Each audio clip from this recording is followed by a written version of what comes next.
नमस्कार विद्यार्थी मित्रों, स्वागत है तमारू यूट्यूब चैनल में। धोरण 9 नी अंदर हिंदी विषय में पाठ चौथो आवे छे कर्ण का जीवन दर्शन। जे काव्य छे पद्य प्रकार छे ए आपेलू छे रामधारी सिंह, जेमनुं उपनाम छे दिनकर। तो आ काव्यने लगता जे कांई अलग अलग स्वाध्यायपोथीना प्रश्नोना जवाबो छे ए दरेक प्रश्नोना जवाबो अंत सुधी जोजो। साथे घणा बधा विडियोज मुकाई पण गया है, न जोया तो जोई लेजो। ऊपर विडियो सेक्शन की बाजू में प्लेलिस्ट है, प्लेलिस्ट में नीचे तमने धोरण 9 स्वाध्यायपोथीनुं प्लेलिस्ट जोवा मळशे। एमनी अंदर बीजा घणा बधा विडियोज मुकाई गया है। अलग अलग विषयना पण अलग अलग प्लेलिस्ट है। धोरण 9 विज्ञाननुं, सामाजिक विज्ञान, संस्कृत एवा अलग अलग प्लेलिस्टनी अंदर स्वाध्यायने लगता हेतुलक्षी प्रश्नोत्तर अने मोस्ट आईएमपी प्रश्नोत्तर एमांथी घणी वखते पूछाता होय छे, तो ए पण बधा मुकाई गया है। न जोयेलो तो ए पण जोई लेजो। ए विडियो गमे तो लाइक करजो और तमारा मित्रों पर विडियो शेर करजो। अहींया आ काव्यने लगता अलग अलग प्रश्नों जवाबनी आपणे चर्चा करीए। पहेला विभाग पहेलो छे पद्य आधारित प्रश्नों जवाबो, जेमां पहेलो प्रश्न छे सही विकल्प चुनकर रिक्त स्थानों की पूर्ति कीजिए। पहेलुं छे सांसारिक सुख भोगने की इच्छा खाली जग्या की नहीं थी, तो एना जवाबमां शुं आवशे? कर्ण। बीजू राज्य से प्राप्त खाली जग्या मनुष्य साथ नहीं ले जाता, तो एना जवाबमां आवशे वैभव। त्रीजू है कर्ण के आदर्श वाले मनुष्य खाली जग्या का भार नहीं ढोते, एना जवाब में आवशे कंचन। चौथु है दान की देव सरिता निर्मल करतल से खाली जग्या रहे सदा, तो एना जवाब में आवशे जरती। पांचमू है गरुड़ खाली जग्या में नहीं होता, तो एना जवाब में आवशे महलों में। बीजो प्रश्न है निम्नलिखित प्रश्नों के उत्तर एक एक वाक्य में लिखिए। जेमां पहला प्रश्न है धन संपत्ति किस लिए है, तो एना जवाब थशे धन संपत्ति परोपकार के लिए है। बीजा प्रश्न है सुख समृद्धि के अधीन मानव का क्या होता है, जवाब थशे सुख समृद्धि के अधीन मानव का तेज प्रभाव दिन प्रतिदिन क्षीण होता जाता है और उसकी दुर्दशा होती है। तीजा प्रश्न है फणीबंध से कौन छुड़ाते हैं, जवाब थशे फणीबंध से गरुड़ जैसे साहसी और वीर पुरुष ही छुड़ाते हैं। चौथा प्रश्न है कर्ण की एकमात्र इच्छा क्या है, जवाब है कर्ण की एकमात्र इच्छा है कि उसके हाथों से सदा दान की निर्मल सरिता बहती रहे और निर्धनों के दुख हरती रहे। पांचवा प्रश्न है किस तरह के लोग कंचन का भार नहीं ढोते, तेनो जवाब थशे कर्ण जैसे दानी पुरुष कंचन का भार नहीं ढोते। छठा प्रश्न है कर्ण स्वयं को किसके समान बताता है, जवाब है कर्ण स्वयं को पक्षीराज गरुड़ के समान बताता है। सातवां प्रश्न है कर्ण को कौन सा अहिपास काटना है, जवाब थशे कर्ण को दुर्योधन पर आई विपरीत रूपी अहिपास काटना है। आठवां प्रश्न है वैभव हेतु ललचाने का क्या परिणाम होता है, जवाब थशे वैभव हेतु ललचाने का यह परिणाम होता है कि यह लालच ही मनुष्य को नष्ट कर देता है। तीजा प्रश्न है निम्नलिखित प्रश्नों के उत्तर 2-3 वाक्य में लिखिए। एमां पहला प्रश्न है वैभव से क्या प्राप्त होता है, तेनो जवाब थशे वैभव से मनुष्य को ढेर सारी चिंताएं और थोड़ी सी हंसी खुशी प्राप्त होती है। इसके अतिरिक्त उसे चमक दमक दिखाने का अवसर और क्षणिक भोग विलास प्राप्त होता है। बीजा प्रश्न है गरुड़ कहाँ रहता है, तेनो जवाब थशे गरुड़ पहाड़ों में निवास करता है, चट्टानों की फटी दरारें से ही उसका घर होती है। तीजो है परोपकारी मनुष्य क्या करते हैं, जवाब थशे परोपकारी मनुष्य धन का कभी संग्रह नहीं करते, वे अपने धन को जरूरतमंद लोगों में बांट देते हैं।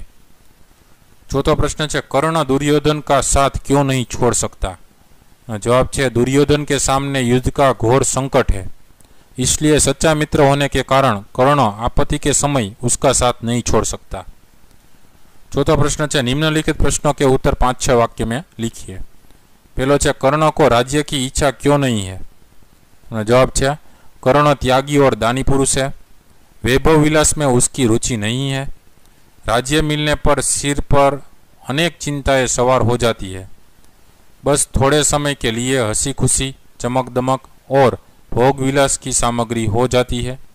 कर्ण इन क्षणभंगुर वस्तुओं को तुच्छ समझता है, इसलिए उसे राज्य की इच्छा नहीं है। बीजो प्रश्न है दानी पुरुषों का स्वभाव कैसा होता है। जवाब है दानी पुरुष धन दौलत को संग्रह करने की वस्तु नहीं मानते। वे अपना धन दूसरों को बांटने में ही रुचि रखते हैं। वे अपनी बहुमूल्य वस्तुएं दूसरों को देने में संकोच नहीं करते। वे किसी से कुछ लेते नहीं। वे दूसरों को देने में सुख का अनुभव करते हैं। इस प्रकार दानी पुरुषों का स्वभाव दयालु और उदार होता है। तीजो प्रश्न है कर्ण गरुड़ को अपना आदर्श क्यों मानता है अथवा कर्ण स्वयं को गरुड़ क्यों मानता है। तेनो जवाब थशे गरुड़ कबूतरों की तरह महलों के सुनहले शिखरों में रहना पसंद नहीं करता। वह पहाड़ों या चट्टानों की दरारों में रहता है। नागपाश से छुड़ाने की शक्ति गरुड़ में ही होती है। कर्ण का स्वभाव भी गरुड़ के समान है। राजपाट और वैभव विलास को वह पसंद नहीं करता। वह मित्र दुर्योधन को युद्ध के नागपाश से छुड़ाना चाहता है। इस प्रकार गरुड़ जैसा स्वभाव होने के कारण कर्ण उसे अपना आदर्श मानता है। चौथा प्रश्न है सुख समृद्धि के अधीन रहने वाले मनुष्य की क्या दशा होती है। जवाब है सुख समृद्धि के अधीन रहने से मनुष्य धीरे धीरे अपना प्रभाव खो देता है। राजपाट राजमुकुट और मणिमय सिंहासन उसका तेज हर लेते हैं। उसकी वैभव पाने की लालसा प्रतिदिन बढ़ती जाती है, परंतु यही लालसा अंत में उसका विनाश करती है। इस प्रकार सुख समृद्धि के अधीन रहने वाले मनुष्य की अंत में दुर्दशा होती है। त्यार पछी विभाग बीजो आवे छे व्याकरण आधारित प्रश्नना जवाबो, जेमां पहलो प्रश्न है निम्नलिखित शब्दों के विरोधी शब्द लिखिए। तो दरेकना विरोधी शब्द जोता जाइए। निर्मलनु मलिन, निर्धननु धनवान, प्रबुद्धनु कम, शिखरनु तलहटी, कोमलनु कठोर, अमृतनु विष, तुच्छनु महान, अल्पनु अधिक, बिखेरनानु बटोरना, पुरस्कारनु सजा। बीजो प्रश्न है निम्नलिखित शब्दों के पर्यायवाची शब्द लिखिए। तो एना जे समानार्थी होय ए पर्यायवाची ए जोईए। विलासनु सुखोपभोग, करतलनु हथेली, तुच्छनु क्षुद्र, प्रचुरनु प्रबुद्ध, दरजनु दरार, प्रासादनु राजमहल, शिखरनु चोटी, आंधीनु अंधड़, वारीनु पाणी, विषनु गरल, शैलनु चट्टान, अयननु गमन, कोमलनु मृदु, भुजंगनु सर्प, आतपनु धूप, विपदनु आपत्ति। तीजो प्रश्न है निम्नलिखित शब्द समूह के लिए एक शब्द लिखिए। तो शब्द समूह जो है पहलू है मंदिर या पहाड़ का सबसे ऊंचा भाग, इन्हें कहवाय शिखर। बीजू है कनक जैसी आभा वाला, इन्हें कहवाय कनकाभ। तीजू है रेखा की तरह अवकाश, इन्हें कहवाय दरार। चौथुं है जिसका तेज तप क्षीण हो गया है उसको कहते हैं तपोक्षीण। पांचवों है फणीधर नाग का बंधन, इन्हें कहवाय फणीपास। छठुं है पक्षियों में राजा, इन्हें कहवाय पक्षीराज। चौथा प्रश्न है निम्नलिखित शब्दों के उपसर्ग पहचान कर लिखिए। तो संधि छूटी पड़ती जावानी। प्रयत्ननु प्र प्लस यत्न, प्रलोभननु प्र प्लस लोभन, प्रभुतनु प्र प्लस भूत, निर्मलनु निह प्लस निस प्लस मल, अत्यल्पनु अति प्लस अल्प, प्रभावनु प्र प्लस भाव, निर्धनु निह प्लस धन, अमृतनु अ प्लस मृत, अतिरिक्तनु अति प्लस रिक्त, प्रतिदिननु प्रति प्लस दिन, दुर्दशानु दुष प्लस दशा, प्रचुरनु प्र प्लस चूर, विजयनु वी प्लस जय, परोपकारनु पर प्लस उपकार। प्रश्न पांचमो है निम्नलिखित शब्दों के प्रत्यय पहचान कर लिखिए। तो प्रत्यय अपने जोता जाइए। सांसारिकनु संसार प्लस इक, सेवकनु सेव प्लस क, भयंकरनु भय प्लस कर, प्रभावहीन प्रभाव प्लस हीन, स्वर्णिम स्वर्ण प्लस इम, मणिमय मणि प्लस मय, क्षणिक क्षण प्लस इक, जरूरतमंद जरूरत प्लस मंद, दयालु दयाल प्लस लू, आवश्यकता आवश्यक प्लस ता, बर्फीला बर्फ प्लस इला, समृद्धि समृद्ध प्लस ई, विलासी विलास प्लस ई, झंझावाती झंझावात प्लस ई, छठो प्रश्न है निम्नलिखित प्रत्येक वाक्य में से कर्तुवाचक संज्ञा पहचान कर लिखिए। तो एम पहलू है आजकल लोक प्रतिनिधि सेवक की भूमिका कम ही अदा करते हैं। तो जवाब था सेवक, कर्तुवाचक संज्ञा सेवक। बीजू वाक्य पूछे कभी कभी संपत्ति का भोगी उसका मालिक नहीं होता। तो एना जवाब में आवशे भोगी। त्रीजू है भयंकर स्वप्नों को देखकर व्यक्ति की नींद उड़ जाती है। तो एना जवाब में आवशे भयंकर। चौथुं है सुनार ने स्वर्ण से अति प्राचीन कलात्मक मूर्तियां बनाई। तो एना जवाब में आवशे सुनार।